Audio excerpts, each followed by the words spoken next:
So there are a couple of things you have to know when you start programming for 3ds authentication. So if you look at this documentation here, the most important thing is how the key values are stored. So the documentation refers the keys as the key 1 and key 2, whereas key 1 is 8 bytes and key 2 has 8 bytes as well.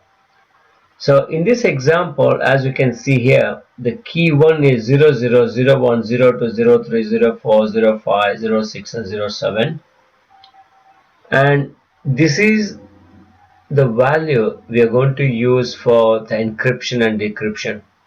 So when you send the 16, when you use 16 bytes in the 3ds algorithm in .NET, you use this key as it is in the same order, starting from 00 and ends with 0f. However, when you try to change the value of the key in the ULC tags, you have to write this in the reverse order. And as you can see here, say the key 1. So in page number 44, so you got key 1 slash K0, key 1 slash K1, and K2, K3, and so on. So the K0 refers to the 07. Yeah, as you can see here, so in this case, so the value that is stored here is 07, 06, 05, and 04, and this goes into the page 44, and the next 4 bytes is 03, 02, 000.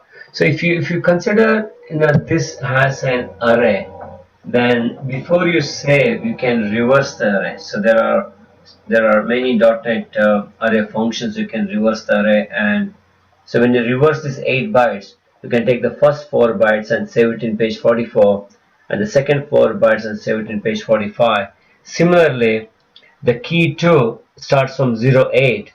While saving, you have to reverse this 8 byte arrays, and you'll end up getting, so as you can see here, you'll end up getting the 0f is the 0f here. That's the first byte, 0f, and 0e, 0d, 0c. The first 2 bytes, the a2 and a2 and 2e. A2 refers to the write command, and 2e refers to the page address.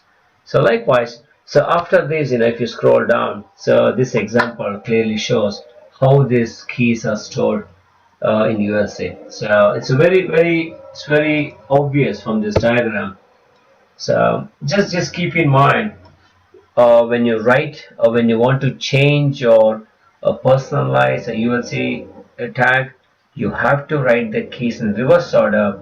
But when you use the keys for encryption decryption, you have to use them in the proper in the standard order. So that's exactly what you see here. So in this diagram, so the keys that are used for encryption starts from A8, A7, A6, and A1. However, when they're stored as A1, A2, A3, A4. So I've done exactly the same thing. I reversed the array and I use that reversed array for writing. So similarly here, the key 2. So the value that is used for encryption decryption starts from B8, B7, B1. However, the way it is stored is starting from B1.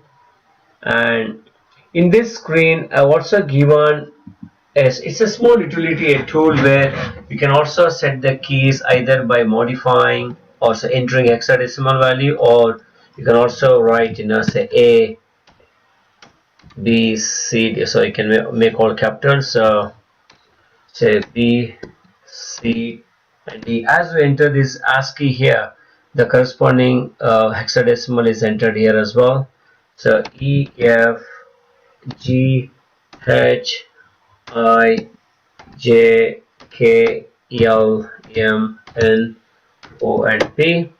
So I can change the keys to this if you just select the tag again, and I can, if I hit this right button, so I'm going to change the keys to ABC, CD up to okay, so write it. So now I've changed the keys to this.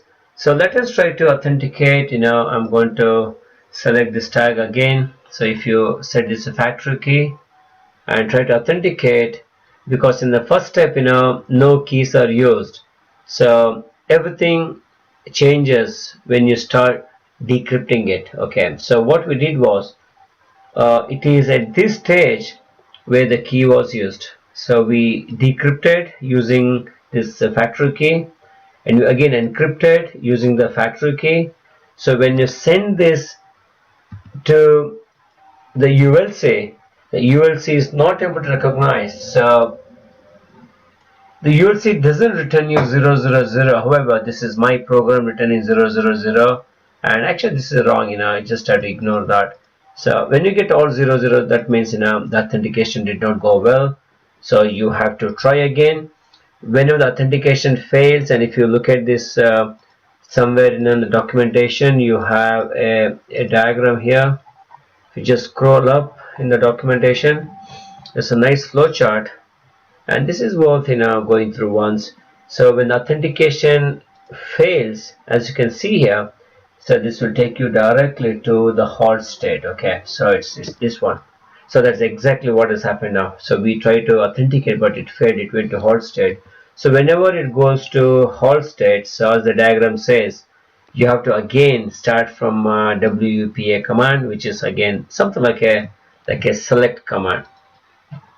So I'm going to select this tag again, and this time I'm going to quickly change to A B C D E F G H I J K L M N O and P.